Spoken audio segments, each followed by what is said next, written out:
Bien, señores estudiantes, tengan una buena noche. El día de hoy vamos a empezar con una clase virtual que se refiere a la asignatura de Tecnología de Materiales 1, ¿sí?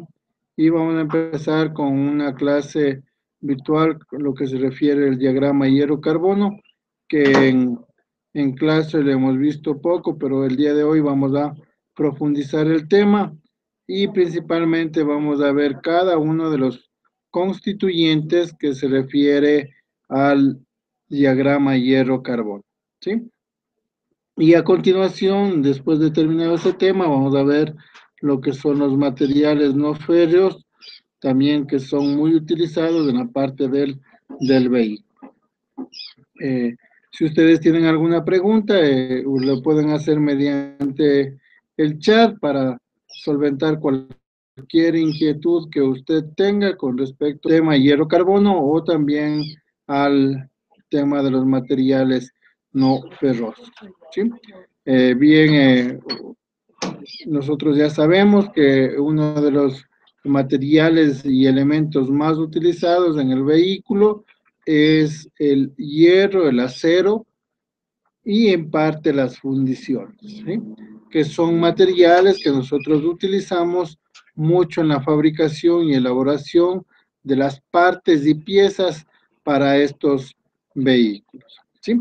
Bien, entonces vamos a compartir las diapositivas con lo que se refiere al diagrama hierro-carbono, ¿sí? Y además de eso, las partes más importantes, ustedes deben apuntar en una hojita de cuadros para que sigan la clase, ¿no? Bien, además de eso, ustedes saben que la clase queda grabada para que ustedes lo utilicen como fuente de consulta, ¿no? ¿Sí? Empezamos bien, entonces lo que nosotros vamos a ver son el diagrama hierro-carbono, ¿sí? Es un diagrama de equilibrio que pretende mostrar todo lo que se refiere a los constituyentes y microconstituyentes, principalmente del hierro, ¿sí? Bien, en este diagrama de hierro-carbono se representan las transformaciones que sufren los aceros al carbono con la temperatura, admitiendo que el calentamiento o enfriamiento de la mezcla se realiza muy lentamente, de modo que los procesos de difusión es de homogenización, tiene tiempo para completarse. Dicho diagrama se obtiene experimentalmente, identificando los puntos críticos y las temperaturas a las que se producen las sucesivas transformaciones por métodos diversos, ¿sí? Eh, Damos la bienvenida a los compañeros que se siguen integrando a la clase virtual de hoy día, ¿sí? Recordándoles que esta clase es el diagrama hierro-carbono que estamos compartiendo en este momento, ¿sí? Y a los compañeros que se siguen incorporando, entonces vamos a ver de qué se trata la fase de equilibrio de este diagrama hierro-carbono, ¿sí? Entonces, se representan las transformaciones que sufren los aceros del carbono con la temperatura, ¿sí? A medida que va aumentando la temperatura, se van dando transformaciones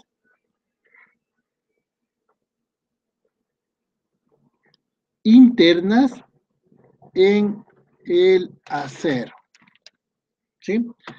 Estas transformaciones internas son las mezclas que se realizan lentamente, de modo que los procesos de difusión, de homogenización, tienen tiempo para completarse, ¿no? Dicho diagrama se obtiene experimentalmente, identificando los puntos críticos Y estos puntos críticos son donde van a estar cada uno de los saltos de temperatura, ¿sí? Para dar la transformación a cada uno de estos fases de equilibrio, ¿sí? ¿Cuáles van a ser los microconstituyentes que vamos a tener en la parte del diagrama hierro-carbono? Tenemos entonces, como ustedes también ya experimentaron en la parte práctica,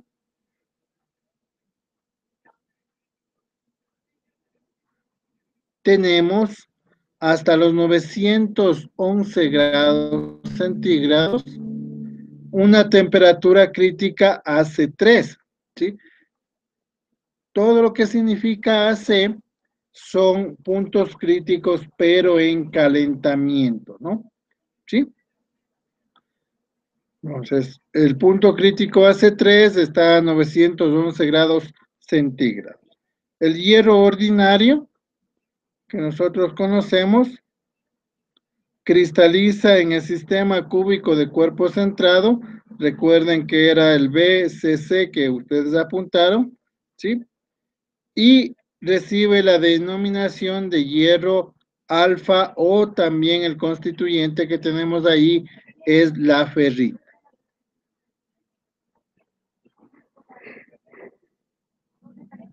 ¿Sí? Este material es muy dúctil y maleable, responsable de la buena forjabilidad de las aleaciones con bajo contenido en carbono, y es ferromagnético, ¿no? Hasta los 770 grados centígrados, y esta temperatura de Curie a la que pierde dicha cualidad se suele llamar también AC2, ¿sí? Entonces, apuntemos la temperatura AC3, está en los 911 grados centígrados, y la temperatura AC2 está en los 770 grados centígrados. Esto en el diagrama hierro-carbono, ¿sí?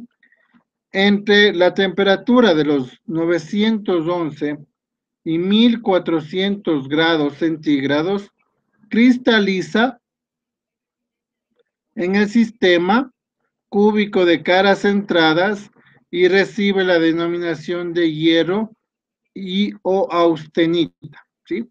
Recuerde que esta austenita es la última fase de calentamiento que se tiene en este diagrama de equilibrio, y la austenita luego se puede transformar en martensita mediante el tratamiento térmico.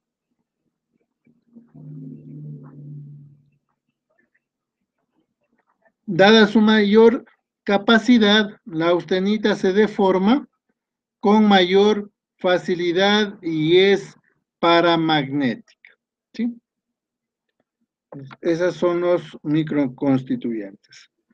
Y en la temperatura que está comprendida entre los 1400 y 1538, recuerde que esta última temperatura es la temperatura de fusión.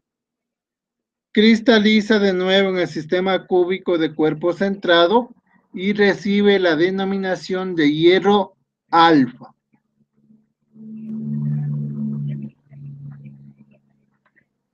Que es en esencia el mismo hierro alfa, pero con parámetros de red de mayor por efecto de la temperatura. A mayor temperatura, entonces el hierro se encuentra en estado líquido. Recordándoles que la temperatura de fusión de este hierro es de 1538 grados centígrados, ¿no? Como ya experimentamos en el trabajo de taller que tuvimos. Si se añade carbono al hierro, se encuentra que se aumenta su grado de tenacidad y los átomos podrían situarse simplemente en las intersecciones de la red cristalina de este último, ¿no? Sin embargo, los aceros aparecen combinados formando carburo de hierro cúbico.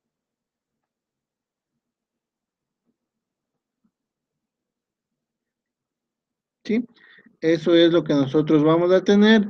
Y los otros constituyentes tenemos la ferrita y la cementita como constituyentes también. Bien, la importancia de saber qué es la austenita y en esta parte la transformación de la austenita que nosotros tenemos, un eutéctico, ya sabemos que es un tipo de acero según el porcentaje de carbono que nosotros tengamos, ¿sí? Y un eutéctico es una composición para la cual el punto de fusión es mínimo, ¿sí? Que se denomina ledeburita. Lo que les manifestaba en clase, que hay otras estructuras intermedias, como nosotros podemos observar en este momento, y una de ellas es la ledeburita. Y contiene un 4.3% de carbono, un 64.5% de cementita, ¿sí? Y esta ledeburita aparece entre los constituyentes de las aleaciones cuando el contenido en carbono supera el 2%, ¿sí? La región del diagrama no mostrada, ¿no? Entonces, recuerden que nosotros hemos visto el diagrama hierro-carbono únicamente hasta lo que se refiere a los aceros, que es un contenido máximo del 2.1% de carbono, ¿no? Esta ledeburita es la responsable de la mala forjabilidad de las aleaciones, marcando la frontera entre los aceros con menos del 2% de carbono, que sí son forjables, y las fundiciones con porcentajes de carbón superiores que no son forjables y fabricadas por moldeo. ¿Qué es el moldeo? Vertir el material caliente en moldes que pueden ser de arena o también de hierro, ¿sí? De este modo se observa que por encima de la temperatura crítica a 3, recuerden que es los 911 grados centígrados, los aceros están constituidos solo por austenita, una solución sólida de carbono en hierro y sus microestructuras en condiciones de enfriamiento lento dependerá, por lo tanto, de la transformación que sufra esta, ¿sí? Esa es la transformación de la austenita, que es una fase muy importante, principalmente para lo que se refiere a los tratamientos térmicos de los aceros, ¿sí? Un eutectoide en la zona de los aceros equivalente al eutéctico, pero en estado sólido, donde la temperatura de transformación de la austenita es mínima. El eutectoide, el acero, que contiene un porcentaje de carbono de 0.80%, ¿sí? Y también tenemos 13.5% de cementita y se denomina perlita. Está constituido por capas alternas de ferrita y cementita, siendo sus propiedades mecánicas intermedias entre las de ferrita y también la de cementita, ¿sí? Se siguen añadiendo más compañeros a la clase virtual, les damos la bienvenida. Y recordándoles que estamos en la clase del diagrama hierro-carbono, completando lo que ya vimos el día anterior en la asignatura, ¿sí?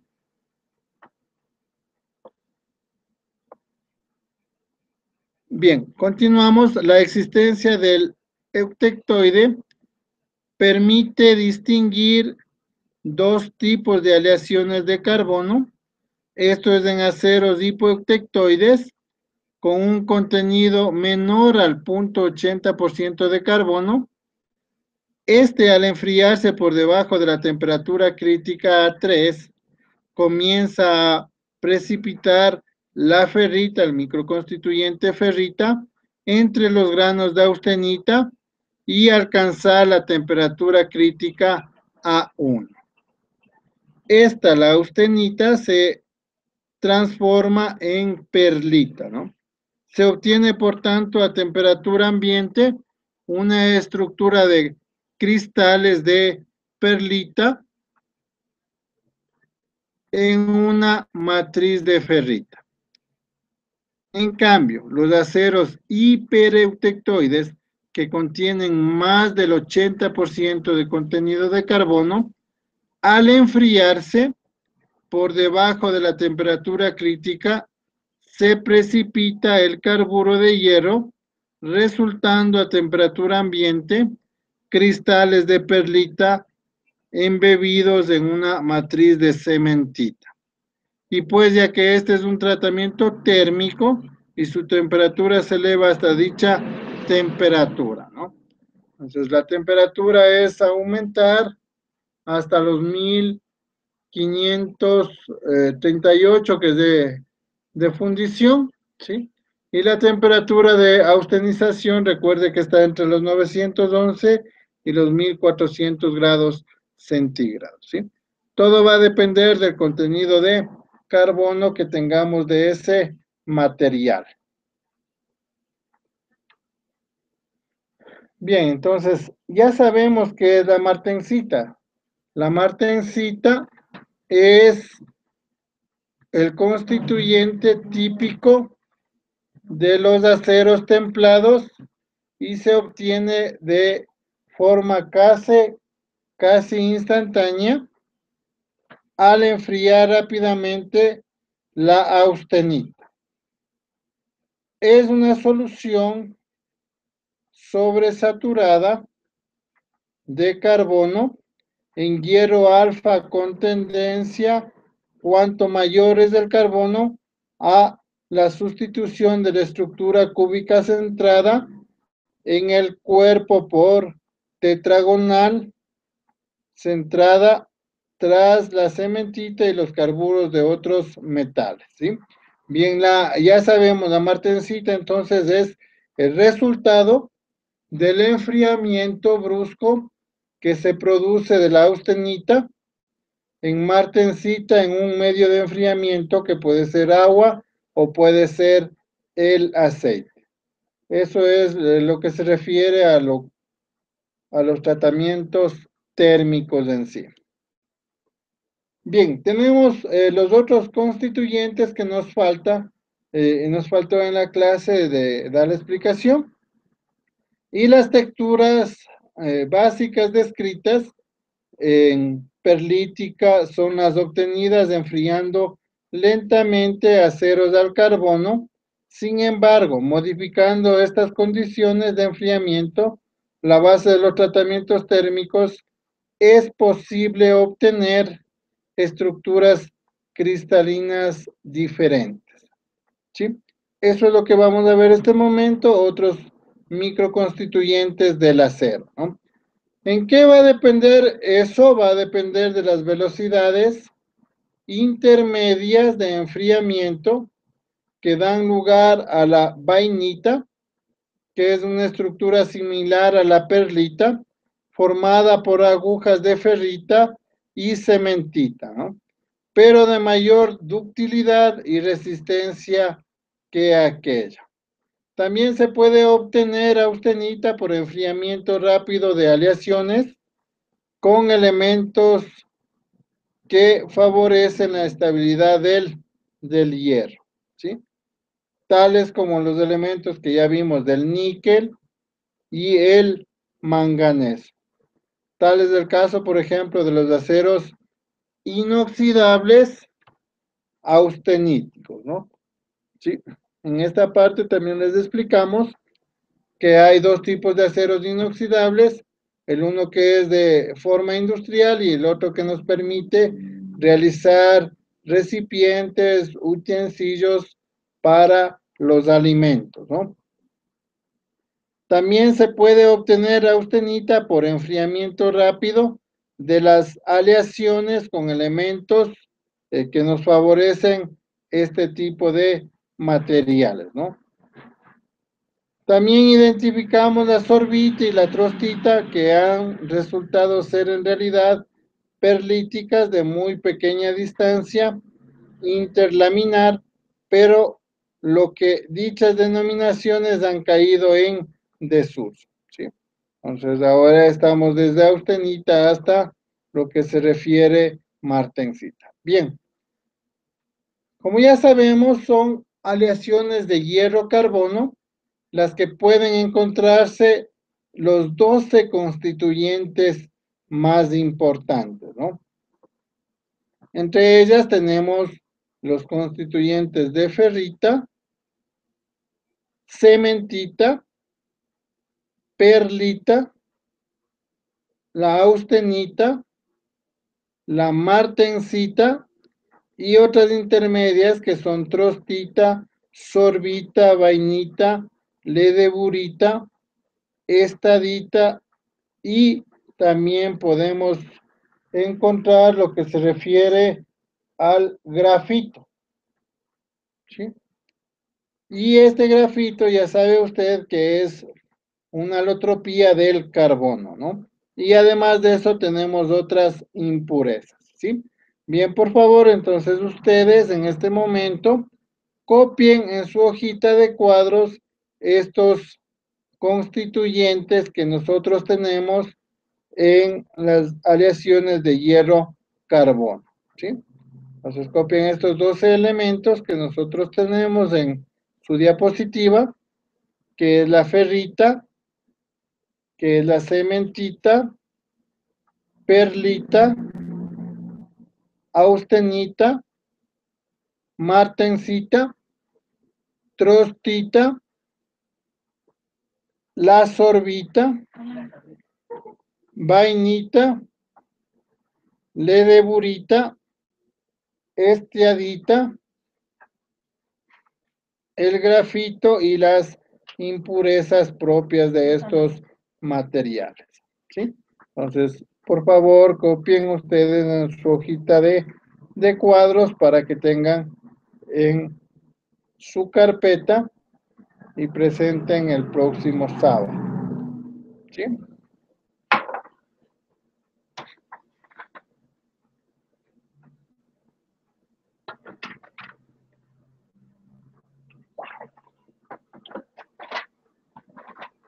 ¿Sí? Bien, vaya terminando de copiar esos microconstituyentes que se refiere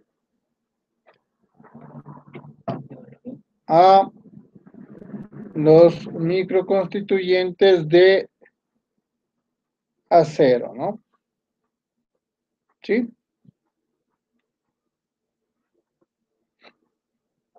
Si ustedes tienen alguna pregunta, lo pueden realizar mediante el chat para nosotros poder solventar cualquier inquietud. ¿Sí? Bien.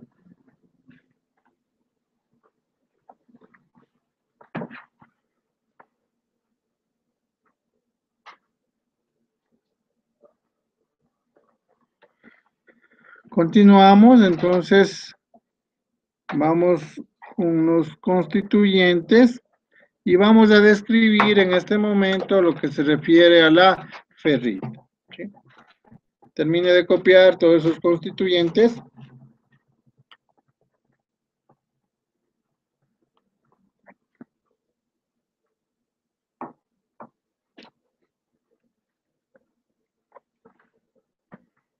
¿Sí? Si usted ya lo terminó de copiar.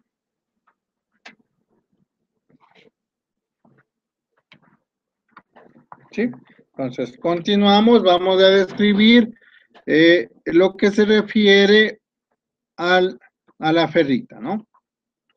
Bien, la ferrita es un microconstituyente del acero.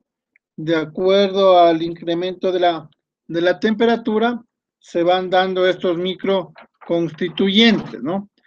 Aunque la ferrita en realidad es una solución sólida de carbono en hierro alfa, su solubilidad a una temperatura ambiente es tan pequeña que no llega a disolver en 0.008% de carbono. Por esta razón, es prácticamente se considera la ferrita como hierro alfa puro, ¿sí? La máxima solubilidad del carbono en el hierro alfa es del 0.2% de contenido de carbono en el punto crítico 723 grados centígrados. ¿Sí? La ferrita es el más blando y dúctil de los constituyentes de los aceros. Es la cristalización en la red cúbica centrada. Tiene una dureza de 90 Brinell, ¿sí? Y una resistencia a la rotura de 28 kilogramos sobre milímetro cuadrado, llegando hasta un alargamiento del 35 al 40% y es magnética. ¿Sí? Esta ferrita entonces es el constituyente que va a tener una dureza del 90 HB, que es dureza Brinell, ¿sí? Y esta dureza Brinell, ¿sí? Es un tipo de dureza que nosotros vamos a obtener de los materiales, lo que les manifestaba, que cada uno de los tipos de acero tienen un tipo de dureza, ¿sí? Y después de realizado su tratamiento térmico, se obtiene una dureza superior a la inicial, ¿sí? Aparte de eso, tiene una resistencia a la rotura de 28 kilogramos sobre milímetro cuadrado, ¿sí? Llegando hasta un alargamiento del 35 al 40% y es magnética. Esas son las características de este microconstituyente de los aceros que se llama la ferrita, ¿no? Bien, vamos ahora a describir qué es la cementita. Esta cementita es el carburo de hierro de fórmula CFE3, que es carburo de hierro, y contiene, por tanto, un 6.67% de carbono y el 93.3% de hierro. Es el constituyente más duro y frágil de los aceros, ¿sí? Alcanzando una dureza Brinell de hasta 700 HB, ¿sí? Es magnética hasta los 210 grados centígrados de temperatura, a partir de la cual pierde el magnetismo, ¿sí? Esas son las características principales de la cementita, ¿no? Entonces, esta cementita es un constituyente más duro que tienen los aceros, ¿sí? Y para los tratamientos térmicos va a depender del contenido de carbono para realizar el tratamiento térmico. En cambio, la perlita es un constituyente compuesto por el 86.5% de ferrita y el 13.5% de cementita, ¿sí? Este momento vamos a apuntar entonces lo que se refiere a la cementita y cuáles son las características de este microconstituyente, ¿sí? Entonces, por favor, usted en su hoja de cuadros escriba la cementita y sus características en función del microconstituyente que se da, ¿sí? Entonces, en su hojita de cuadros, por favor, realice el apunte necesario, ¿sí? Para pasar a la perlita, ¿sí?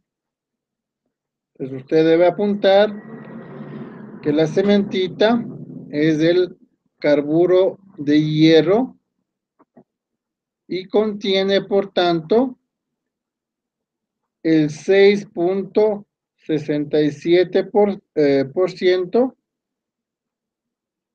de carbono y el 93.3% de hierro, ¿sí? Eso es la cementita, ¿no?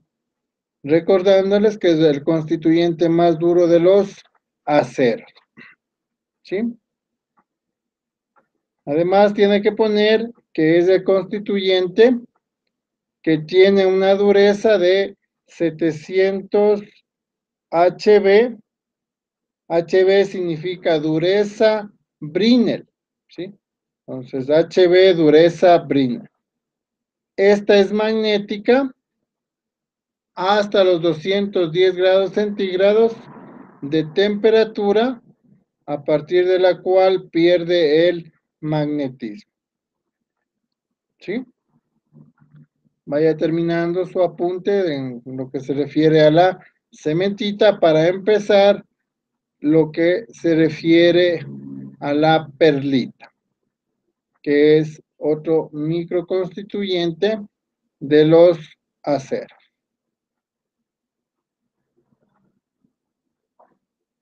¿Sí? Bien, continuamos entonces. La perlita es un constituyente compuesto del 86.5% de ferrita y el 13.5% de cementita, o dicho en otra manera, existe también el 6.4 partes de ferrita y una de cementita, ¿sí? La perlita tiene una dureza aproximada de 200 HB. HB, recuerde que es dureza Brinell, ¿sí? Con una resistencia a la rotura de 80 kilogramos sobre milímetro cuadrado. Y posee un alargamiento del 15%. El nombre de perlita se debe a las irisaciones que adquiere al iluminarla, parecidas a las de las perlas, ¿no? Entonces, por favor, usted escriba lo que se refiere a este microconstituyente que se denomina ferrita, ¿no? La parte importante, ¿cuál es? Es un compuesto que tiene el 86% de ferrita, 86.5, y el 13.5% de cementita. Tiene una dureza de 200 HB, dureza Brinell.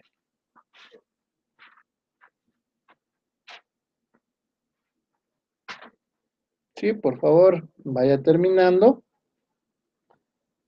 para continuar con el siguiente microconstituyente.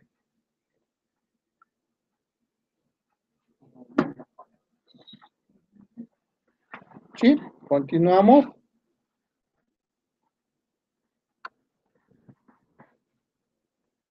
La austenita ya sabemos que es el constituyente en la fase de calentamiento de los materiales, el superior. Es el constituyente más denso de los aceros y está formado por la solución sólida por inserción de carbono en el hierro, ¿sí?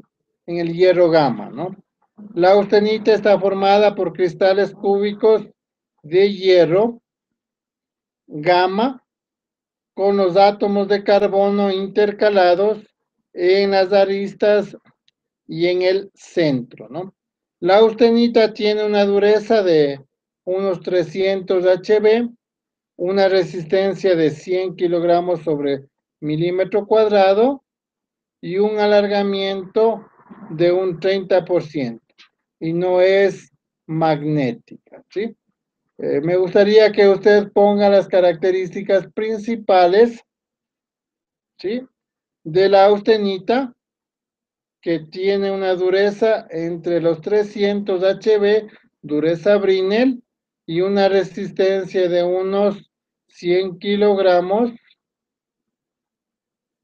y un alargamiento del 30%. ¿Sí? Por favor, ponga usted esas características de la austenita. ¿Sí? Vaya terminando, por favor, de copiar las partes importantes de lo que se refiere a la austenita. Sí, para continuar con la martensita y las características técnicas que se refiere a este microconstituyente.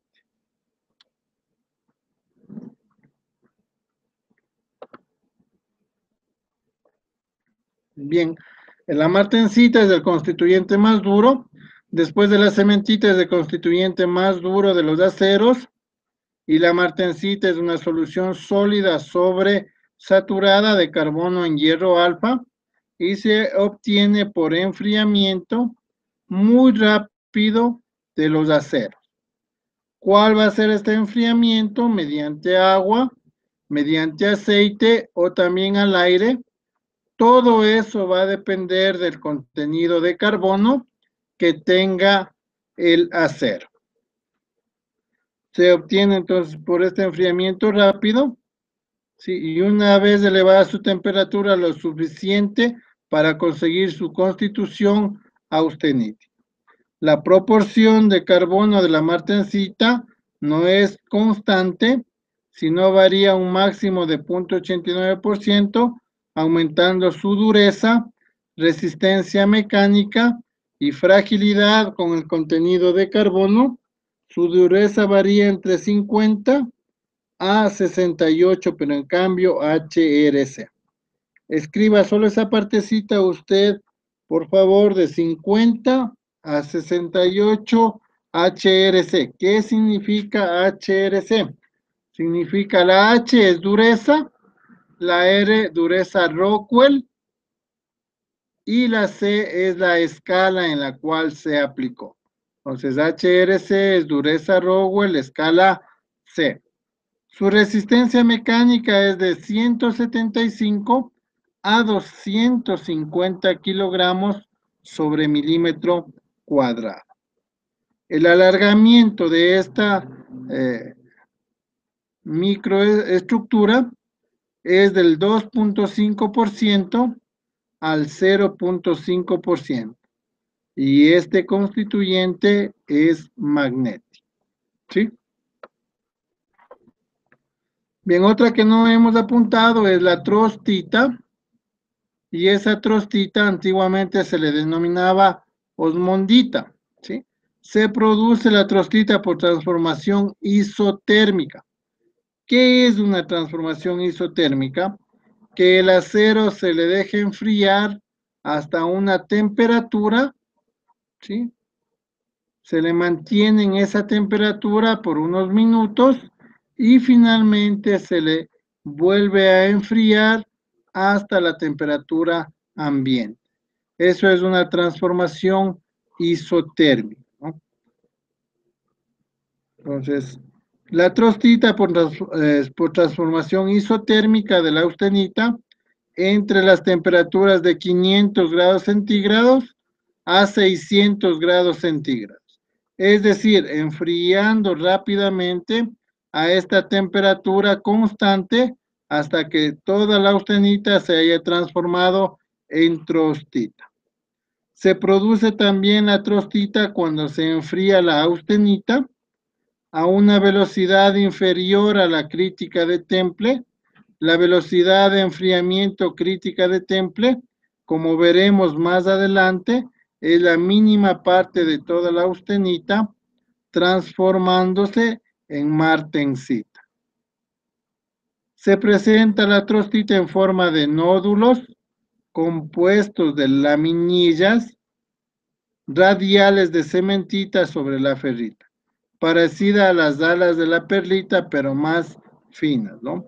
La dureza de la trostita está entre los 500 HB, que es dureza Brinell.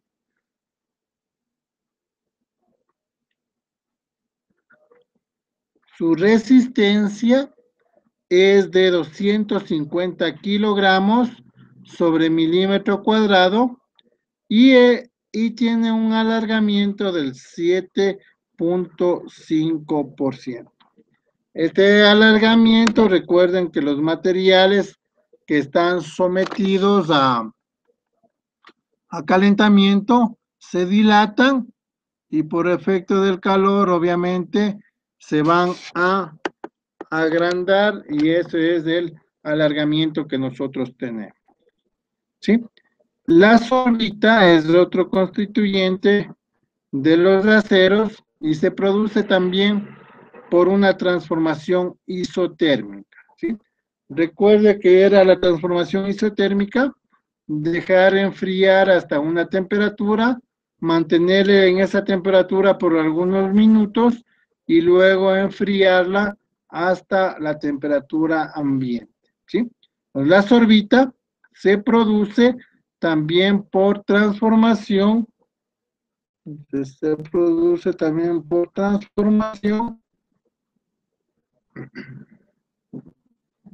isotérmica, ¿no? ¿Sí? Es decir, enfriando rápidamente la austenita, que deberá estar a temperaturas por encima de la crítica, superior hasta una temperatura comprendida entre los 600 y 650 grados centígrados y manteniéndola a esta temperatura constante hasta su total transformación en sorbita. ¿Sí? De esa forma nosotros obtenemos la sorbita. ¿Sí? También me gustaría que ustedes apunten a lo que se refiere esta sorbita, ¿no? ¿Sí? Pues ya saben que se produce por una transformación isotérmica, de la austenita,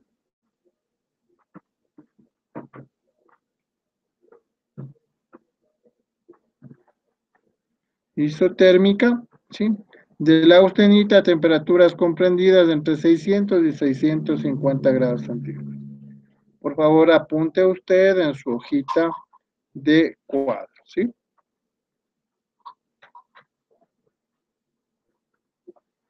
Sí, estamos saludando a los compañeros que se siguen integrando a la clase del día de hoy, ¿sí? Bien, vaya terminando, por favor, sus apuntes con lo que se refiere a la sorbita. ¿Sí? También entonces se produce por una transformación isotérmica, ¿sí? Ya saben a qué se refiere lo isotérmico, dejar enfriar hasta una temperatura, mantener esa temperatura y luego dejar enfriar hasta la temperatura ambiente, ¿sí?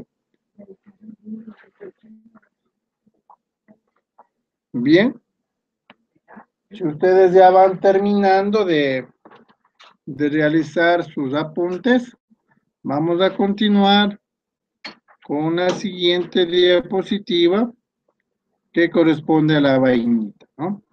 ¿Sí? Entonces, terminamos de apuntar, por favor, lo que se refiere a la sorbita para empezar la siguiente microestructura que es la vainita, ¿no?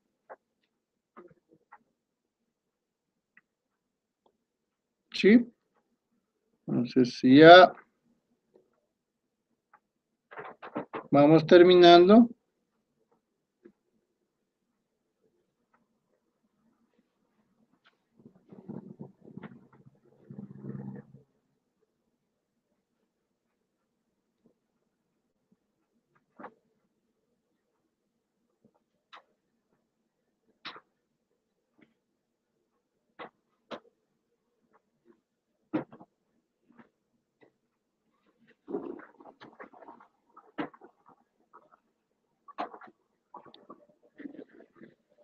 ¿Sí? Continuamos entonces. Vamos con la microestructura de vainita, ¿no?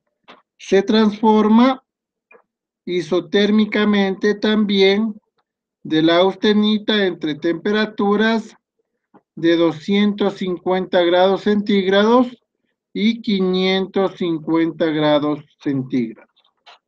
Es decir, enfriando la austenita rápidamente hasta una temperatura comprendida entre 300 y 500 grados centígrados y manteniéndola después de una temperatura constante hasta la transformación total de la austenita en vainita, ¿sí? Entonces, esta estructura también me gustaría que ustedes apunten en su hojita de cuadros lo que se refiere al microconstituyente llamado vainita, ¿no?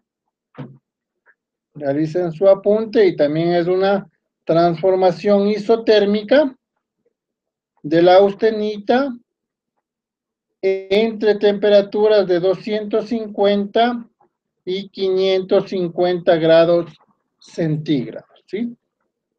Es decir, enfriando la austenita rápidamente hasta una temperatura comprendida entre los 300 y 500 grados centígrados, ¿sí? Bien, usted vaya terminando de apuntar.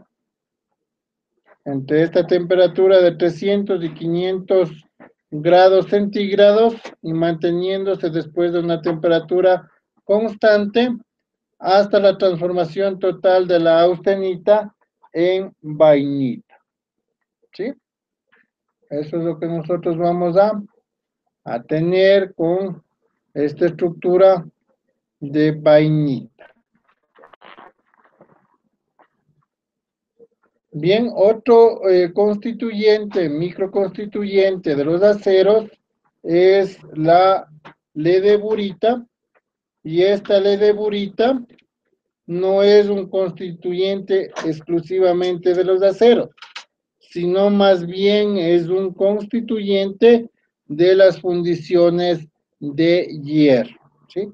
Eso debemos tomar en cuenta y ser muy claros que la ledeburita es un constituyente de las fundiciones, ¿sí?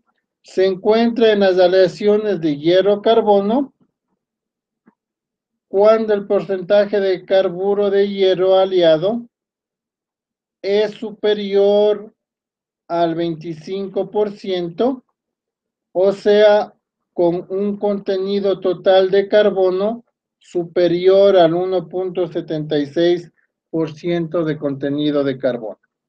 Esta, la ledeburita, es eutéctica. Esta palabra que es en griego significa fluidez perfecta y se emplea para designar una mezcla de componentes que pasan sin descomposición ni segregación del estado sólido al estado líquido. La ledeburita se forma al enfriar la fundición líquida con un contenido del 4.3% de carbono desde los 1130 grados centígrados, siendo estable hasta los 723 grados centígrados y se descompone a partir de esa temperatura en ferrita y cementita. Esta, la ledeburita, contiene el 52% de cementita y el 48% de austenita, ¿sí?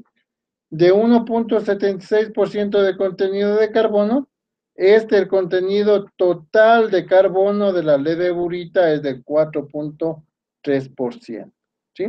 Ese sería el otro microconstituyente que es ledeburita, ¿sí? Pero ese constituyente, como ya observamos, es un constituyente exclusivamente de las fundiciones, ¿sí? Vamos con lo que se refiere a la esteadita. Es un constituyente de naturaleza eutéctica que aparece también en las fundiciones más del 0.15% de fósforo, ¿sí? Recuerde que las fundiciones contienen hasta el 6.67% de carbono, ¿no? Como la esteadita se compone de un 10% de fósforo aproximadamente, y casi todo el fósforo de las fundiciones se concentran en este constituyente, se puede calcular el porcentaje de esteadita que contiene la fundición porque su contenido está en el fósforo, ¿no? Así, por ejemplo, una fundición que contenga el 15% de fósforo tendrá 15% de esteadita, ¿sí? Entonces, esta esteadita es muy dura y también frágil, ¿sí? Funde a los 960 grados centígrados. En las fundiciones grises está compuesta de un eutéctico de ferrita y fosfuro de hierro. Y en las fundiciones blancas, y escuche bien, atruchadas por un eutéctico de ferrita, que es fosfuro de hierro y cementita. Ese es otro de los microconstituyentes que nosotros tenemos en las fundiciones, ¿no? ¿Sí? Dando la bienvenida a los siguientes compañeros que se siguen incluyendo en la clase del día de hoy, ¿no? Continuamos con el grafito, ¿sí? Bien, como nosotros ya claramente sabemos que tenemos tres formas alotrópicas del carbono en la presentación. Una de ellas es el grafito, recordándoles que las formas son el carbono mineral, este grafito, y el elemento más duro de la naturaleza, que es el diamante, ¿no? ¿Sí? Entonces, el grafito es uno de los tres estados alotrópicos en que se encuentra el carbono en estado libre en la naturaleza, ¿no? Recordándoles que el cuarto estado, pero es por manipulación del hombre, que es el grafeno, ¿no? Siendo los otros dos el diamante y el carbón mineral o el carbón amor. El grafito es blando, untuoso, de color gris oscuro y de peso específico de 2.25. El grafito se presenta en forma esferoidal en algunas fundiciones especiales. Este grafito baja la dureza, resistencia mecánica, elasticidad y plasticidad de las fundiciones que lo contienen. Pero en cambio mejoran la resistencia al desgaste, a la corrosión y sirve de lubricante en el rozamiento de las partes y piezas, ¿sí? Este texto me gustaría que ustedes lo apunten, por favor, en lo que se refiere al grafito, desde la parte del grafito donde estamos señalando este momento. Desde esa parte, por favor, usted apunte en su hojita de cuadros, y el grafito es blando, el grafito es untuoso, de color gris oscuro y de peso específico de 2.25. Ese es el peso específico. El grafito se presenta en forma esferoidal en algunas fundiciones especiales, ¿sí? Entonces, cópiele por favor esta parte de la diapositiva. El grafito también baja la dureza, resistencia mecánica, elasticidad y plasticidad de las fundiciones que lo contienen.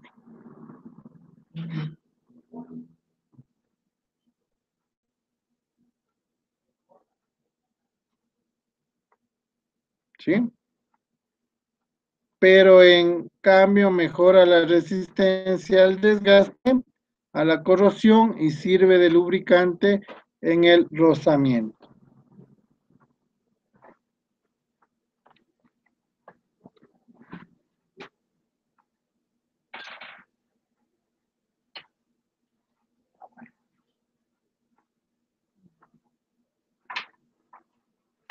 ¿Sí? Vaya por favor terminando.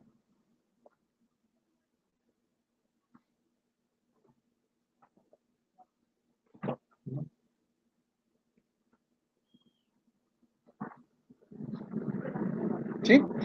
Si usted ya terminó de apuntar, entonces, como ya explicamos, el grafito es la otra forma alotrópica del hierro. ¿Sí? Continuamos entonces con lo que se refiere a la siguiente diapositiva, ¿no? Y la otra que es impurezas, ¿sí? Y estas impurezas, y por fin, puede encontrarse también en las masas de los aceros, también inclusiones formadas por sulfuros de manganeso, óxido de aluminio, silicatos que proceden de los refractarios de los hornos. ¿Qué es los refractarios? Son los elementos que impiden que escape el calor de los hornos, ¿no?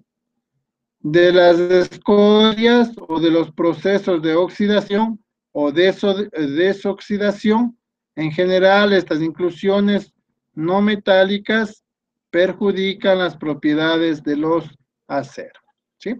Entonces, por favor, usted apunte lo que se refiere a estas impurezas en los aceros, ¿sí?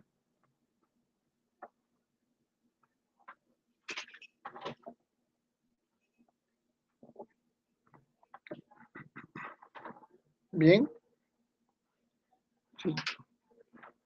Vaya apuntando, por favor, las impurezas que también tienen los aceros, ¿no?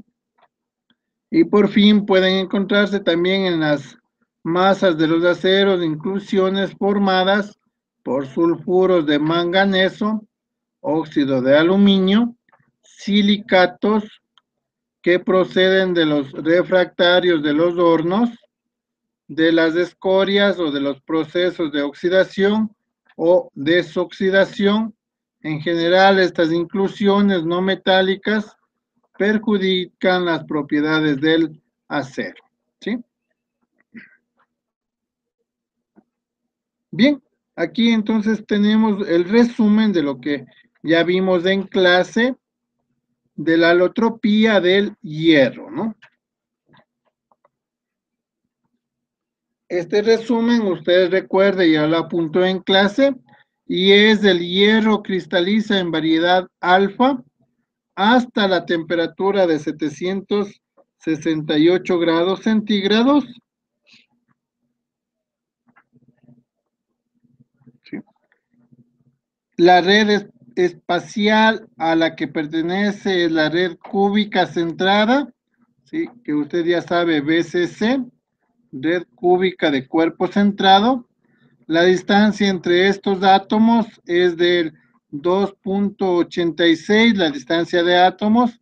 El hierro alfa no disuelve prácticamente en carbono, no llegando al 0.08% a una temperatura ambiente, teniendo como punto máximo la solubilidad a una temperatura de 723 grados centígrados. 723 grados, 723 grados centígrados, ¿sí? La variedad beta existe entonces en 768 grados centígrados a 910 grados centígrados, ¿no? Es igual al hierro alfa y únicamente la distancia entre átomos es algo mayor, ¿no? ¿Sí? Ese es el resumen que ya hemos realizado en clase. La variedad gamma se presenta de 910 grados a 1400 grados centígrados, cristaliza en estructura FCC. El cubo de hierro gamma tiene más volumen que el de hierro alfa.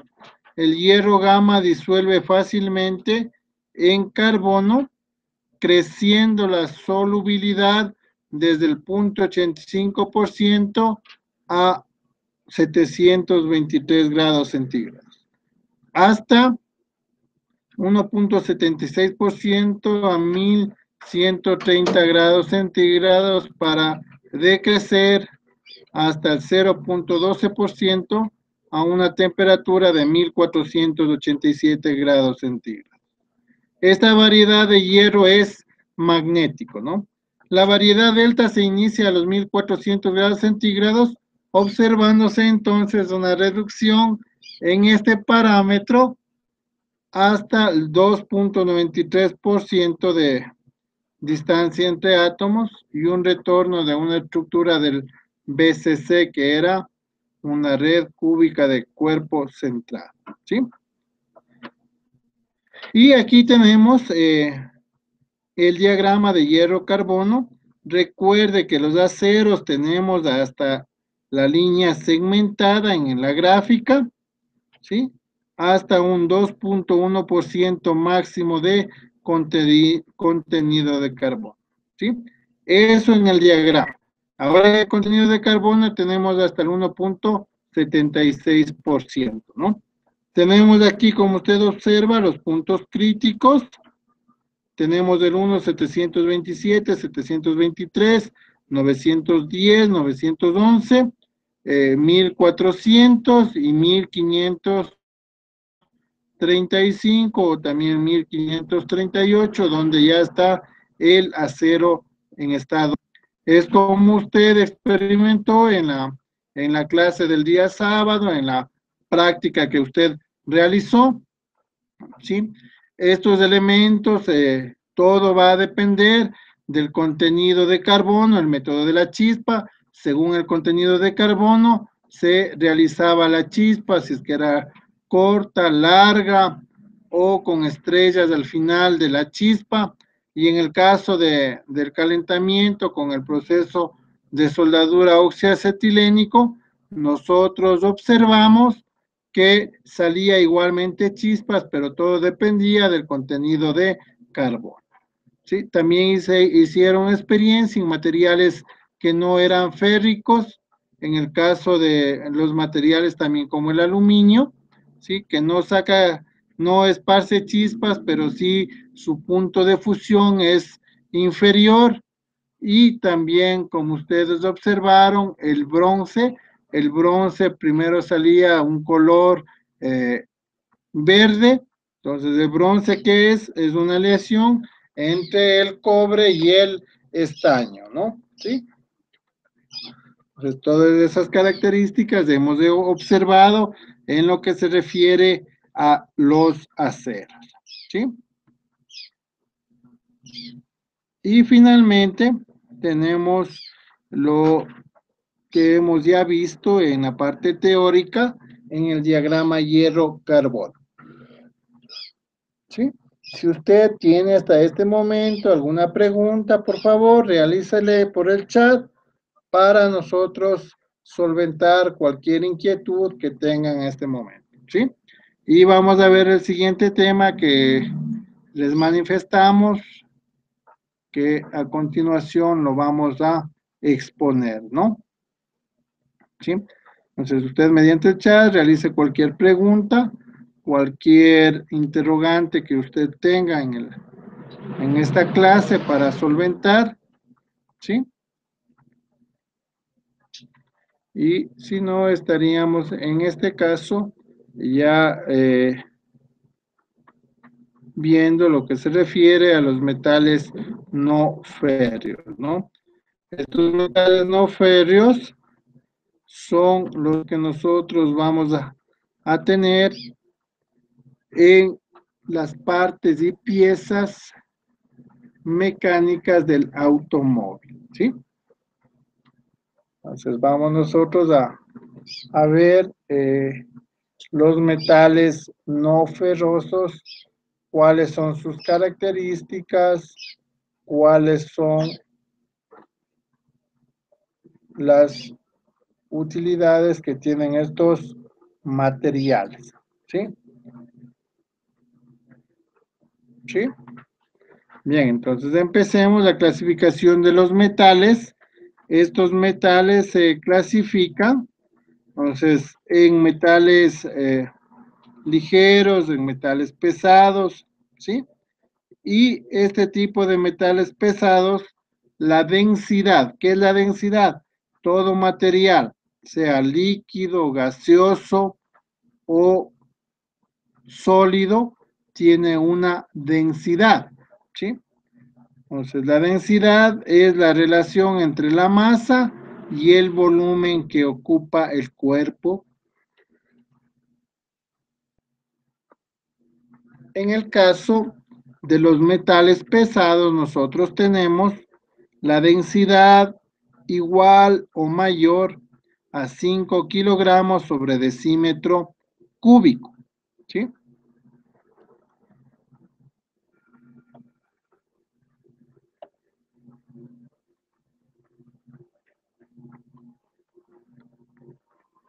En los metales ligeros,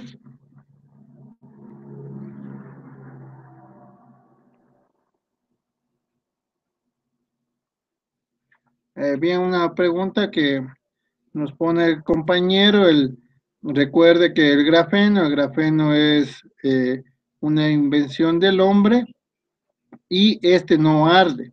Es igual que la fibra de vidrio que vamos a tomar experiencia en la próxima clase, no arde, no genera chispas, ¿sí? Entonces es un material que no es inflamable, igual el grafeno no es un material inflamable, ¿sí? Y de hecho es un material más seguro en la elaboración y construcción de las estructuras de los vehículos, ¿no? ¿Sí?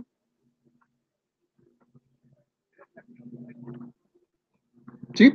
Si tienen ustedes alguna otra pregunta,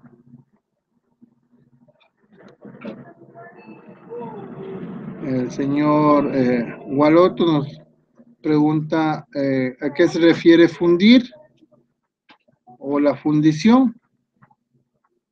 Si se refiere a la fundición es un proceso que ha sido ocupado mediante muchos años a través de la historia y es con ello que se han descubierto también varios materiales, ¿no? ¿Sí? La fundición entonces se realiza de cualquier material ferroso o no ferroso, como el aluminio, como el mismo bronce, el cobre, ¿sí? En épocas anteriores se fundía también el oro para producir armas, ¿sí? Entonces la fundición es a través de la historia uno de los hitos muy importantes en el desarrollo de la industria en general. ¿Sí? Si tienen alguna otra pregunta, por favor.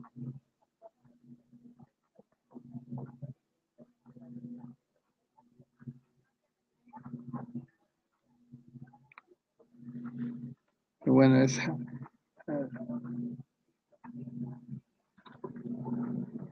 esa pregunta del señor Gonzaga, si no la entendemos, ¿sí?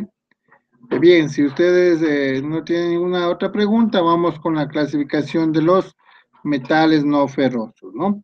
Los metales no ferrosos se clasifican en pesados, ligeros y ultraligeros, todos ellos ocupados en la fabricación del automóvil, ¿sí?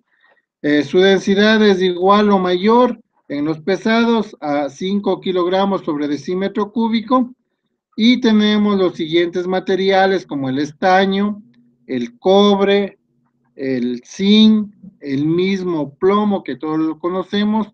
Igual el plomo ya sabemos que es muy dañino y peligroso para nuestra salud, el cromo, también el níquel, wolframio y cobalto, ¿sí?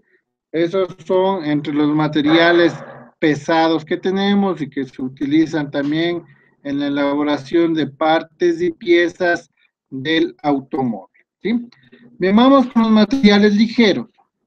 Su densidad está comprendida entre el 2 y el 5 kilogramos sobre decímetro cúbico, ¿no? Y tenemos dos materiales muy reconocidos, que es el aluminio y el titanio, ¿sí?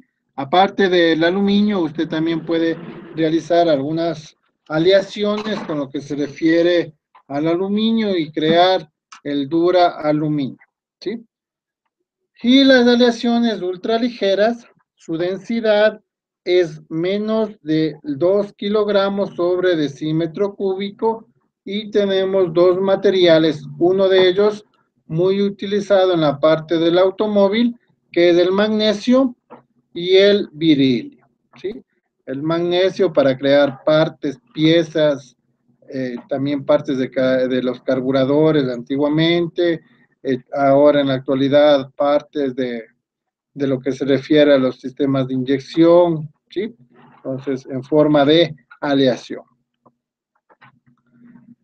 ¿Cuáles son las características del estaño? Entonces, el estaño tiene una densidad de 7.28 kilogramos sobre decímetro cúbico, funde a 231 grados centígrados, tiene una resistividad de 0.15 ohmios por cada milímetro cuadrado en metro, ¿no?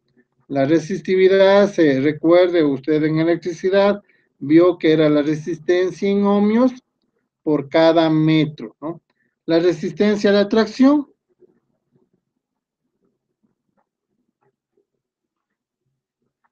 bien, el titanio líquido, como pregunta el compañero, es muy utilizado en algunas válvulas que se refiere a los automotores, principalmente a los camiones, ya que el titanio líquido también realiza la función de disipador del calor, ¿sí?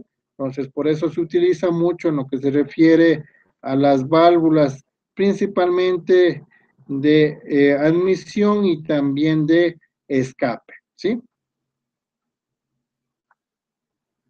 También el titanio, usted como lo sabe muy bien, tenemos en las grasas que ocupamos para las partes de los vehículos, la lubricación, ¿sí? Porque es un elemento que es justamente un lubricante natural que se tiene en los elementos, ¿no? ¿Sí?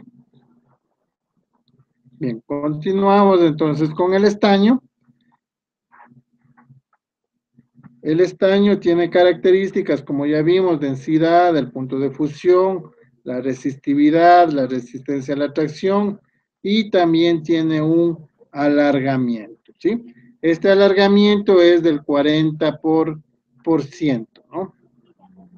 Recuerde, cuando los materiales están sometidos a calor, entonces se da un alargamiento por la dilatación de los elementos mecánicos, ¿sí? Aleaciones de estaño, las más importantes que tenemos es el bronce, que ya hicimos la experiencia, que no generaba limaje, no generaba chispas en los procesos tanto de fundición con la oxiacetilénica como en el de la chispa, ¿no? Se ocupa también para soldaduras blandas, en el caso de la electrónica, para aleaciones de bajo punto de fusión, ¿sí? Que nosotros tenemos, ¿no? Vamos con el siguiente elemento, que es el cobre. Este cobre eh, muy utilizado en el vehículo, principalmente para hacer las instalaciones eléctricas, los cableados de los circuitos eléctricos del vehículo, ¿no? El cobre tiene una densidad de 8.90 kilogramos sobre decímetro cúbico. El punto de fusión está entre los 1083 grados centígrados, ¿sí? La resistividad, ya sabe a qué se refiere, a 0.017 ohmios milímetro cuadrado por cada metro. La resistencia a la tracción está de 18 kilogramos sobre milímetro cuadrado, ¿sí? Y el alargamiento del 20%.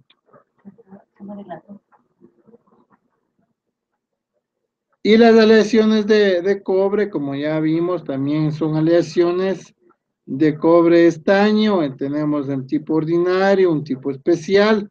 Está el mismo latón, que es la aleación de cobre y zinc.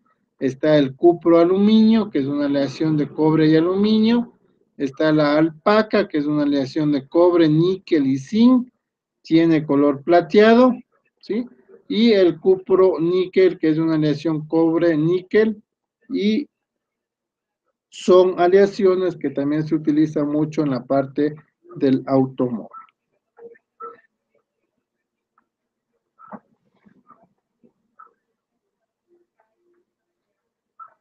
Sí, como comenta el compañero, la fibra de vidrio todavía es muy utilizada en partes del automóvil.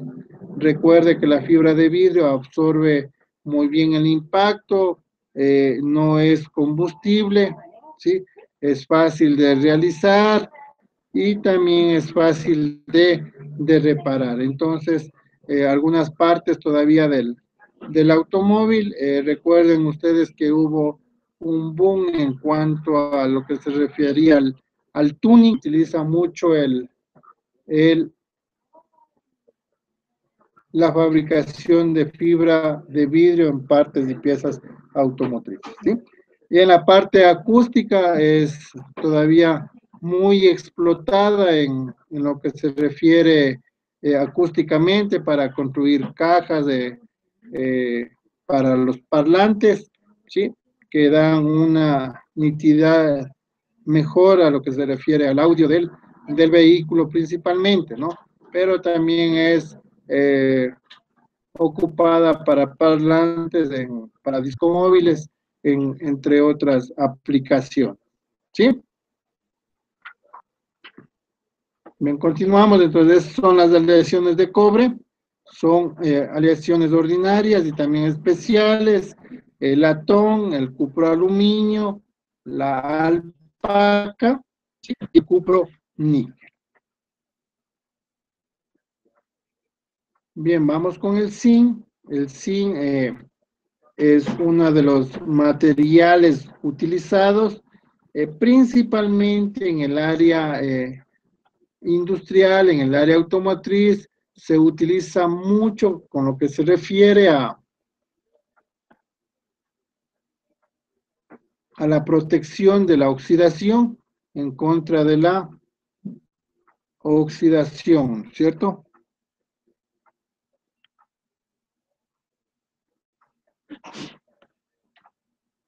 Exclusivamente para partes de automotrices.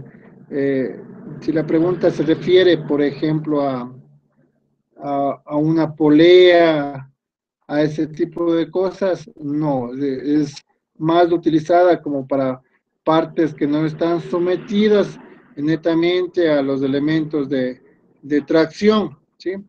Nosotros podemos poner guardas de protección con lo que se refiere a la fibra de vidrio, guardachoques, en ese tipo de partes automotrices, sí, pero no como una parte automotriz que esté sometida a lo que se refiere esfuerzos grandes de tracción. Cuando hablamos de tracción, sabemos que es compresión, flexión, cizallamiento. Entonces, si se refiere a eso la pregunta, como parte misma automotriz, no, pero sí como elementos para guardachoques, como elementos para incluso un vehículo fue construido total, algunos vehículos totalmente con fibra de vidrio, recuerden ustedes, ¿sí? En esa parte del automotor, sí, no como un elemento mecánico que soporta fuerza, ¿no? ¿Sí? Si es que esa fue la pregunta. Vamos con el zinc. Este zinc, como les dijimos, es muy utilizado para protección de la oxidación y posteriormente de la corrosión, ¿no? Nosotros fundimos el zinc y sumergimos las piezas que necesitamos nosotros proteger de la oxidación o de la corrosión, ¿sí? Muy utilizado también en el automóvil, ¿no? Aleaciones del zinc, entonces tenemos varios tipos de aleaciones del zinc, ¿no? Y estas aleaciones del zinc, entonces tenemos latones entre cobre y zinc, tenemos también lo que se refiere a la Sama, que es muy utilizada, a la plata alemana o alpaca que conocemos. Este Sama que usted observa aquí es más liviano que el mismo aluminio y se utiliza mucho para, ahí sí, partes del automóvil donde están sometidas ahí sí, a fricción, tracción, tiene la misma resistencia que tiene el aluminio, ¿sí? Y se emplea para obtención de piezas de gran precisión y de gran calidad superficial, con lo que no necesitan ser mecanizadas luego de fundidas, ¿no? Utilizamos en forma de chapas también el zinc y tenemos lo que les hablábamos del galvanizado electrolítico y el galvanizado en caliente, ¿no? Que principalmente son protecciones contra la oxidación, ¿sí? Eso con lo que se refiere al zinc. El plomo, entonces, el plomo usted ya sabe que es un elemento nocivo para la salud. Este plomo tiene una densidad de 11,34 kilogramos, es un metal muy pesado. El punto de fusión es bajo, de 327 grados centígrados. La resistividad, ya sabes, la relación ohmios, milímetros cuadrados por cada metro, la resistencia de la tracción y un alargamiento, ¿sí? Otra pregunta del compañero es si la fibra de carbono. Bien, eso ya hablamos en clase. Recuerde, la fibra de carbono tiene mucha resistencia, más resistencia que el mismo acero, ¿sí? Es más liviana, es más resistente, es más durable, ¿sí? Absorbe muy bien los impactos, pero el problema es que no se fabrican partes y piezas automotrices es por el costo que tiene para la fabricación, ¿sí? Entonces, la fibra de carbono tiene mayor resistencia, es más fácil de moldear, ¿sí? Pero por la dificultad en cuanto al costo, entonces nosotros no utilizamos en los vehículos convencionales, ¿sí? A eso se refiere su pregunta, si es que es así, pues la fibra de carbono tiene mayor resistencia que el mismo acero. Bien, continuamos con lo que se refiere a los materiales pesados, tales como el cromo, como el níquel, como el wolframio, como el cobalto, ¿sí? También hemos manifestado en clase que este tipo de materiales utilizamos mucho como elementos de aleación de los hierros, ¿sí? Y en algunas herramientas que nosotros tenemos, ahí tenemos claramente identificado que es una herramienta, es una llave de cromo, níquel, de cromo vanadio, de acuerdo a los elementos aliantes que nosotros tenemos, ¿no? ¿Sí? Entonces, eso es lo que se refiere a esta parte del níquel, ¿no? El cromo entonces tiene un color gris de color acero, es muy duro y tiene una gran acritud, es muy resistente, ¿sí? El níquel tiene un color plateado brillante y se puede pulir muy fácilmente, ¿no? El níquel también se utiliza como un electrodo para el niquelado electrolítico que se denomina, ¿sí? que este niquelado es únicamente para proteger de la oxidación y de la corrosión, principalmente al hierro, ¿no? El wolframio, el tungsteno, el cobalto, que también son materiales que tenemos en los materiales y piezas mecánicas. El aluminio, entonces, el aluminio es uno de los materiales más utilizados en la parte del vehículo.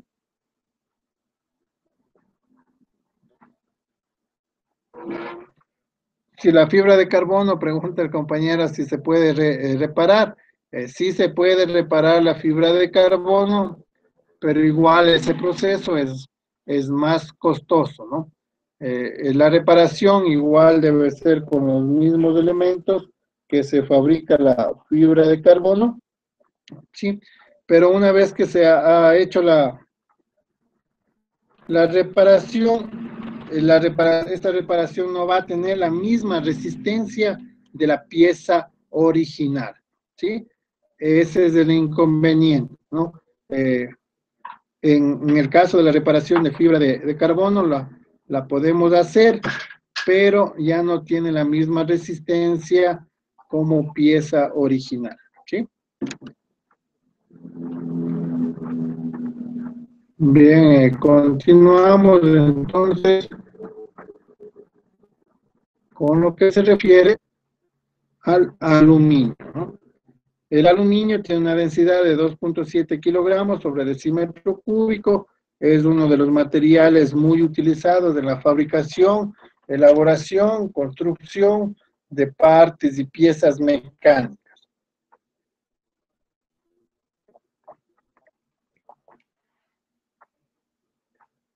¿Sí? Bien.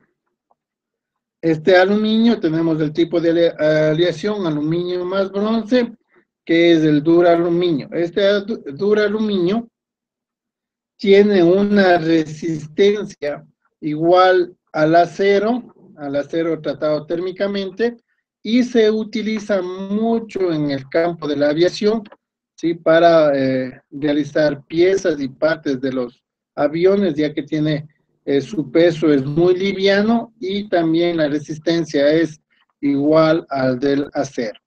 Hay aleaciones de aluminio más magnesio, aleaciones de cobre, silicio, aleaciones de níquel, cobalto, y esto se refiere a que nosotros, recordando que en el vehículo necesitamos alivianar peso para ganar en lo que se refiere al consumo de combustible que sea menor, ¿no? El titanio es lo que preguntaba también, compañero. Recuerde que el titanio se utiliza mucho en partes automotrices, principalmente el titanio líquido, como ya explicamos, ¿no? Este titanio tiene 4.45 kilogramos de densidad, ¿sí? Y una resistividad de 0.8 ohmios, ¿sí? Luego tenemos el magnesio. El magnesio lo relacionamos más rápido con lo que se refiere a los aros, a los rines de los vehículos, que es totalmente liviano, pero también es resistente, ¿no?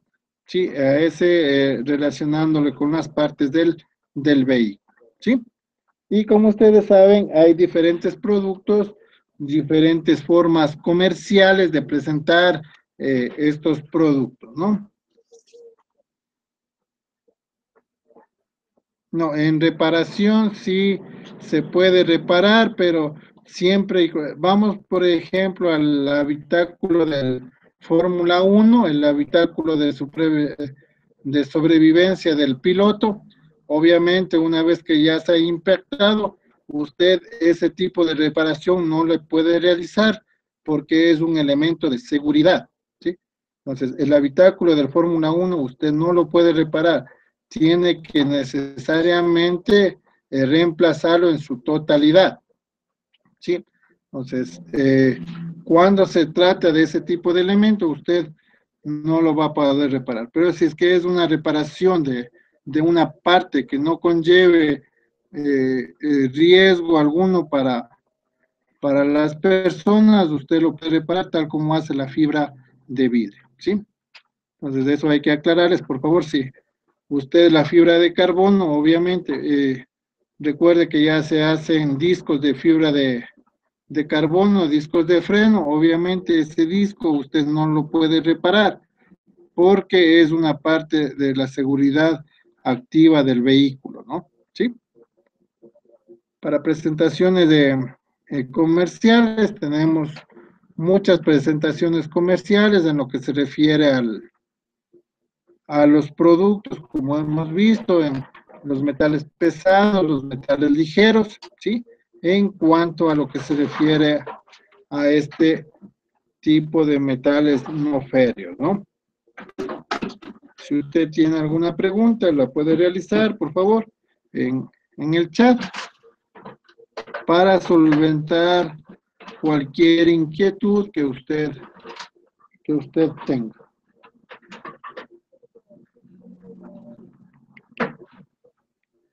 ¿Sí? Bien, si tienen alguna pregunta, por favor, señores, mediante el chat la podemos realizar para nosotros solventar cualquier inquietud que nosotros tengamos, ¿no? ¿Sí?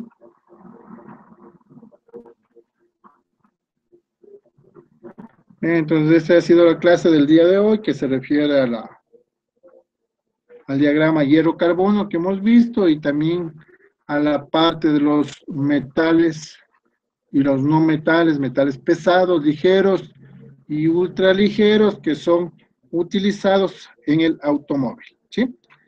Bien, si usted tiene alguna pregunta, realícele por el chat. Esperamos sus preguntas para dar la respuesta, ¿sí? Si, obviamente, si la conocemos, ¿no? Si ustedes no tienen ninguna pregunta, entonces nosotros nos estaríamos despidiendo el día de hoy. Sí, sin antes de manifestarles que la próxima clase, que es el sábado, no se termina la asignatura, entonces para ello la práctica de fibra de vidrio va a ser de forma individual, ¿no? Cada uno de ustedes deberán traer una pieza que ustedes la van a fabricar en fibra de vidrio, ¿sí? Se pueden dividir en grupos de máximo 4 personas, ¿sí? Para que ustedes obtengan los materiales. Una vez que obtengan los materiales, vamos a realizar un elemento mecánico, ¿sí? Y en ello nosotros también vamos a utilizar la masilla plástica y pintura para dejar un producto ya terminado, ¿sí? Recordándoles que para esta clase, entonces todo el día sábado a partir de la 1 de la tarde vamos a trabajar en lo que se refiere la fibra de vidrio, ¿no? Es muy importante que usted tenga los guantes de látex para evitar que la fibra de vidrio entre en contacto con las manos, ¿sí? Ya que puede producir picazón. Y principalmente la protección visual, que es las gafas que usted debe utilizar, ¿sí? Si usted tiene alguna pregunta, por favor, realícele mediante el chat para solventar de los temas que hemos visto el día de hoy, ¿no? ¿Sí? Si tienen alguna pregunta, señores estudiantes, y si no, pues estaríamos dando por terminado, la clase del día de hoy que se refiere a los constituyentes, microconstituyentes del hierro y del acero, ¿sí? Entonces, bien,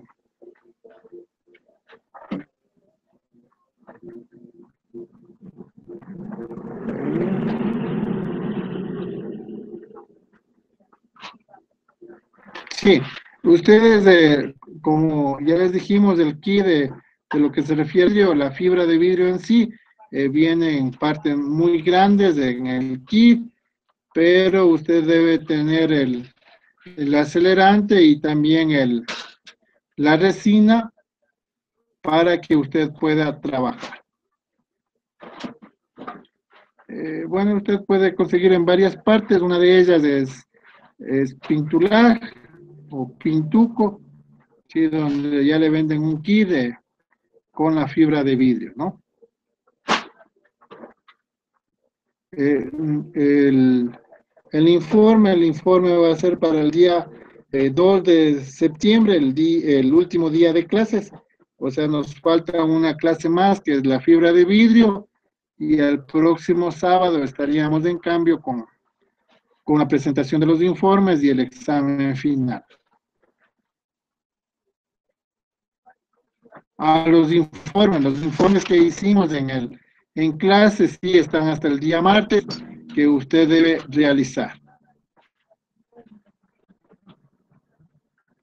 Los informes deben realizar en una hoja, ya con todo ya les voy a subir la hojita donde usted debe realizar su informe nada más, ¿sí? Ya, los materiales, nuevamente repito, los materiales usted le puede comprar en un grupo de 8 personas, ¿sí? Y dividir el material para que cada uno de ustedes haga su práctica correspondiente a la fibra de aluminio, de la fibra de vidrio, perdón. ¿Sí? Aquí sí necesitamos el equipo de protección personal, que es el equipo de seguridad, guantes de látex para manipular. También necesitamos una tijera escolar para que usted pueda cortar la fibra de vidrio en, en pedazos pequeños y siga así formando su elemento mecánico.